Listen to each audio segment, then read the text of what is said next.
Absolutely. Thank you, Frank, for having me over after a very long time. It's good to see you again.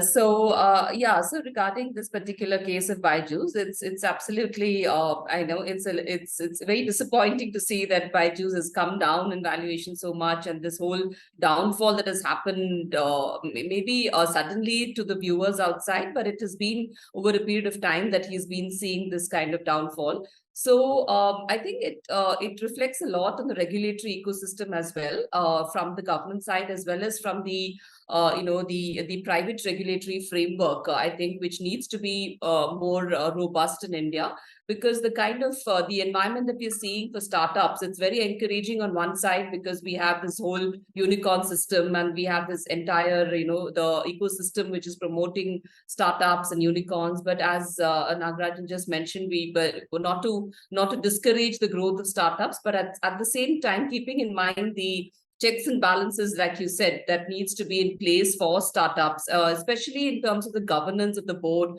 and the kind of I think one lesson that we can learn from BYJU's failure, or the whole downfall of BYJU's, is the monopolistic nature in which he was, I think, running the business, and the way he ignored the advice of the bankers, the investors. Over a period of time, I think he began to get very confident and complacent. I would say, complacent, and also complacent in the sense negligent of regulatory frameworks, as if he's gone above that. So I think it also reflects a little bit on the philosophical side of things, where one needs to keep oneself also under checks and balances when you grow up too much, in the ladder. So again, this kind of anomalous growth, like Nagarajan said, this sudden peak is also to be we have to be mindful of, like during the pandemic is when actually I think his business grew twice over, and multiple times.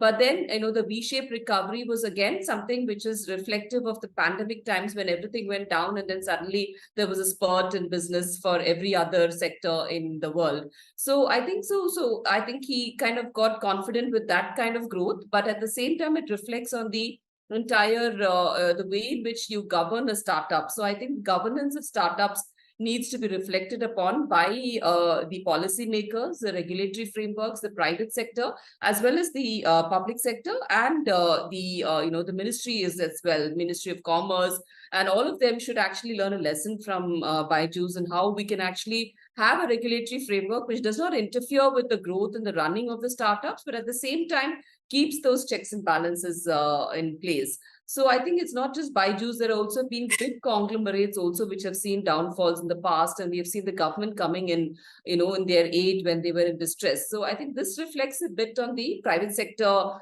governance, culture, and the frameworks there, because it can tend to get a little monopolistic because it's not in the public domain so much. So much of what happens in the corporate is behind the curtains, and so it also reflects in the transparency and on the of the reporting systems in the private sector, I think. Absolutely, very rightly put, very rightly said. Now, broadening the scope of the discussion and looking at other startups as well and the Indian startup ecosystem, some solutions and what they could possibly be.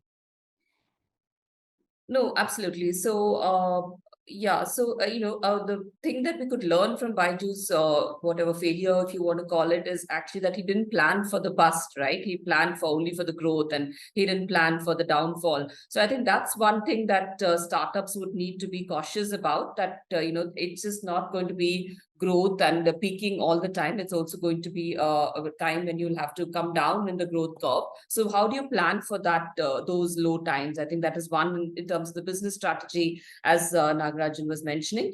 And also the second thing is about, yes, I agree that the government is not should not be in the business of doing business, but at the same time, being entity which is supposed to be looking after the welfare of the public at large.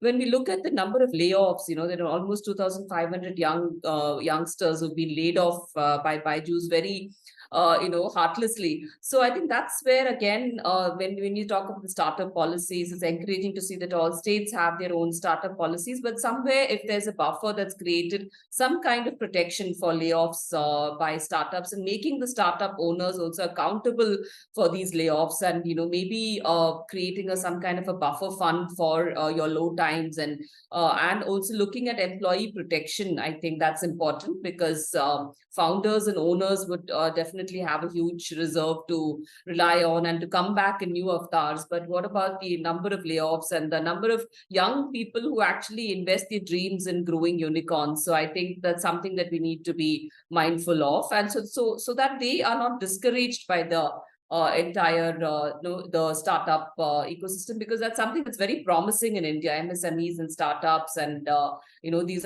is a very promising sector, and youngsters are very excited about it. So we should not let them get discouraged by the downfall of BYJU, but just learn their lessons from the way BYJU actually went in a accelerated curve and then had to come down steeply. So I think there's some lesson to learn in terms of how you can plateau out once you've reached a certain height.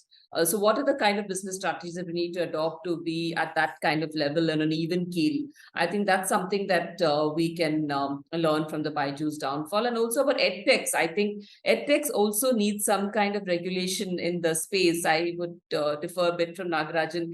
I would say that the government also should play a role, because it's about education and it's about providing education to the next generation. So I think there the government again plays a role, because when you see companies like Coursera and all, the way they run their business, it's a very regulated, and you feel you can depend on Coursera to do a course probably, so. Whereas BYJUs, even in my mind, I always was skeptical. I mean, should I actually do something from BYJUs, or should I recommend somebody to do something from BYJUs? So I think that's something that we need to probably give that confidence to people also about, investing their time, energy, and probably equity also in startups.